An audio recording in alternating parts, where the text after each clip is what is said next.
streaming in all our numerous affiliates across the country. In Tamale, we are live on KSB 107.1 from around the world. We're streaming live on 3news.com. My name is George Kwaning. Top of the stories is the Ghana Medical Association (GMA) maintains it was inappropriate for names of doctors and other medical personnel cited for disciplinary action in the Charles Emisa case to be made public before the full disciplinary and administrative processes are concluded. To put their names out there, for which people are now attacking them personally on their Facebook pages and their private messages being sent to them, threatening them. What are we achieving by this? We've moved focus from all the other recommendations they have made in the document. Also coming up this morning, the Inspector General of Police Cyber Vetting and Enforcement Team arrests 11 individuals, including Nigerians, for allegedly using deep fake AI-generated video content to impersonate President John Dramani Mahama. Plus, Onuya Foundation, 3 Foundation collaborates with health authorities to launch nationwide campaign to boost awareness and promote early detection of newborn jaundice. We have details of these and more coming up shortly. Stay with us.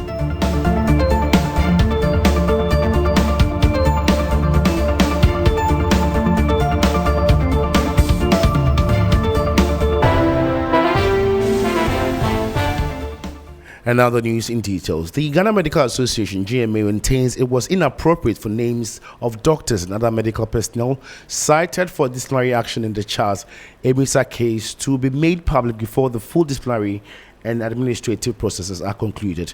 The Ministerial Investigative Committee in its report cited a number of medical personnel for sanctions over negligence that allegedly contributed to the death of the 29-year-old hit-and-run victim. But the GMA contends that publication of the names risks shifting public attention away from the deeper systematic failures in Ghana's emergency healthcare delivery highlighted by the committee. The association insists that while accountability is necessary, disciplinary processes must be fair, transparent, evidence-based, and consistent with due processes. General Secretary of the GMA, Dr. Richard Stilome, spoke to 3FM. We do not have any problem, and we will never shield any member who has gone through a due process and has been found to have acted contrary to what the professional standards require. However, putting these people's names out there has also implications, and we must balance the public sentiment to want to punish somebody with also the people who are yet to still go through the due disciplinary processes as the regulatory body. You would note that the committee itself, even though they have made some findings, which people might argue is the prima facie case that they have made, and for which they are referring these people to the regulatory authorities to go through disciplinary procedures, which includes going to the penal committee and then to the disciplinary committee, where they still have processes of appeal. Clearly, there's still a lot of processes yet to be gone through to establish full guilt and then the appropriate sanctions to be applied. Okay. So if we then proceed to put their names out there, for which people are now attacking them personally on their Facebook pages and their private messages being sent to them, threatening them, what are we achieving by this? We've moved focus from all the other recommendations they have made in the document. And he had Dr. Richard Stilome, who is the General Secretary of the GMA, speaking to 3FM. And now, health authorities have launched a nationwide campaign to boost awareness and promote early detection of newborn jaundice, a condition that affects thousands of infants in Ghana every year. The 2026 initiative is in partnership with Onuya Foundation, 3 Foundation, African Health Supplies, and the Pediatric Society of Ghana, and it seeks to expand public education on the condition across the country. There's more in this report. The newly introduced Newborn Jaundice Wellness Month is designed to educate parents, caregivers, and healthcare workers on the warning signs, dangers, and importance of early treatment of jaundice in newborns.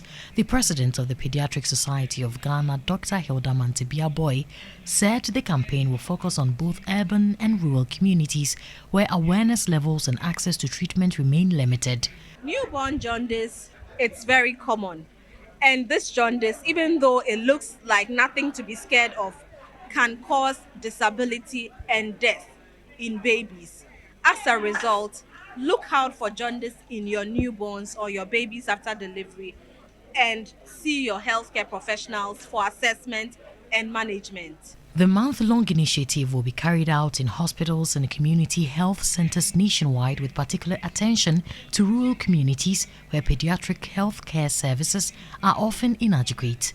Health authorities are urging parents to seek immediate medical care if they notice yellowing of a baby's skin or eyes within the first few weeks after birth. As part of efforts to support the campaign, African Health Supplies, Onua Foundation and 3 Foundation have donated phototherapy machines to the Pediatric Society of Ghana to aid in the screening and treatment of newborn jaundice.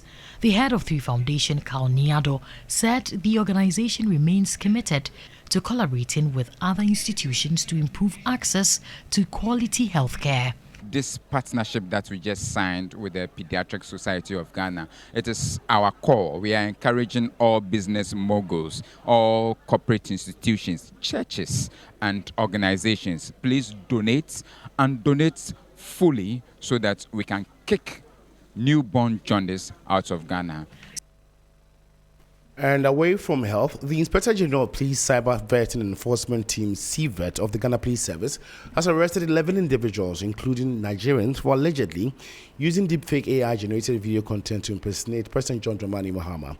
Police sources tell the media that between May 1 and 3, 2026, CVET conducted coordinated cyber operations at Sogakope, Dabola, Tongu, Akachi and Aflao in the Volta region, which led to the arrest of suspects Raphael Ablodipe, 32 years, Enipa Jonathan, 23 years, Jamesi Bright Kofi, 35 years, Thomas Ayoyo, 17 years, and Louis Segbawu, 18 years, following intelligence on a group of individuals allegedly involved in the creation and online circulation of AI-generated video content impersonating President Mahama. The team retrieved several exhibits, including laptop computers, mobile phones, internet routers, 120 pre-registered SIM cards, and a Nigerian registered ML350 Mercedes-Benz with registration number Lagos LSR 138HR. And now the Volta Regional Security Council has abruptly aborted plans to reopen the whole central mosque. And RECSEC, led by the Volta Regional Minister James Gunu, visited the whole Zongo yesterday afternoon with the intent to reopen the mosque following a bond signed by leaders of the feuding groups. The move was, however, aborted with the team's engagement with the Zongo community took a dramatic turn. Here's the Volta Regional Minister James Gunu talking to 3FM. We'll come and engage the community. And by engaging the community, we want to assess the mood, the temperature, to see whether the ground is fertile for the reopening of the mosque. So it's an assessment, in a way, to see whether the ground is fertile. And we have done the assessment diligently. And we've realized that the ground is not fertile. And you can see. So what we have done here is a security intelligence assessment. And that was the Volta Regional Minister James Gunu. If you just tuned in, you are listening to the morning news on 3FM 92.7. With me, Josh Kwaning. More news this morning. Laboratory scientists at the Kolebu Teaching Hospital have denied claims that they are on strike, insisting the laboratory services at the facility are still operating, although at reduced capacity due to ongoing system audits. The clarification follows public concerns over disruptions in laboratory services at the hospital amid tensions over the appointment of medical doctors to head laboratory department. But as the impasse continues, questions are being raised about whether ordinary Ghanaians should bear the brunt of the conflict. There's more in the following report. Chief Executive Officer of the Kolebu Teaching Hospital and council members around 10 a.m. on Thursday visited the central laboratory to have a word with staff and leaders there. But agitated staff could not hide their displeasure over an alleged comment made by the chairman of the Kolebu Doctors Association, Dr. Asario Faye, that 50% of laboratory results from the central lab are inaccurate.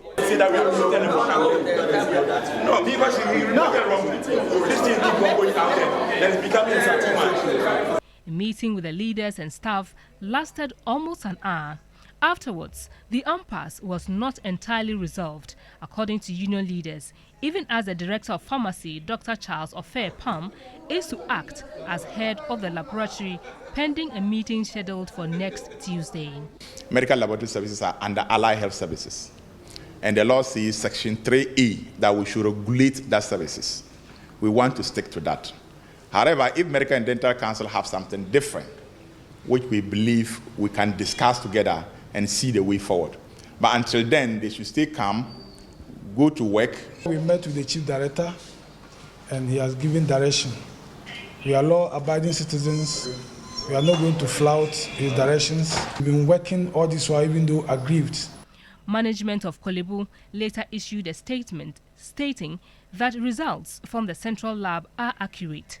However, the laboratory scientists have rejected that position. Their demand is simple. Management should compel Dr. Asare Ofe to retract and apologize for his comments. We have to do system audits and reports because the doctor that made that claim is a major client. So if your client is dissatisfied with your results, the only thing mandated by the ISO standard is that you have to do system audits, especially when he has not provided evidence. You don't have to let's say that he was just daydreaming. No, every comment, every life matter.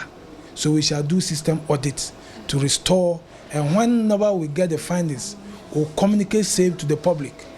Meanwhile, during our stay at the Central Lab Department, a few patients trickled in and were attended to.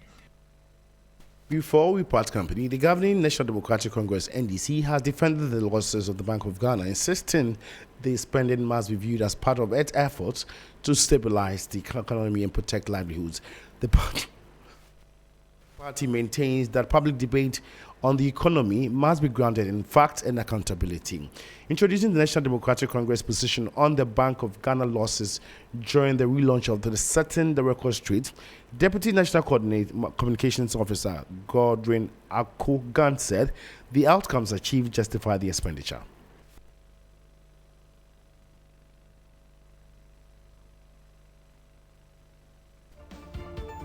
Having failed to convince Ghanaians on policy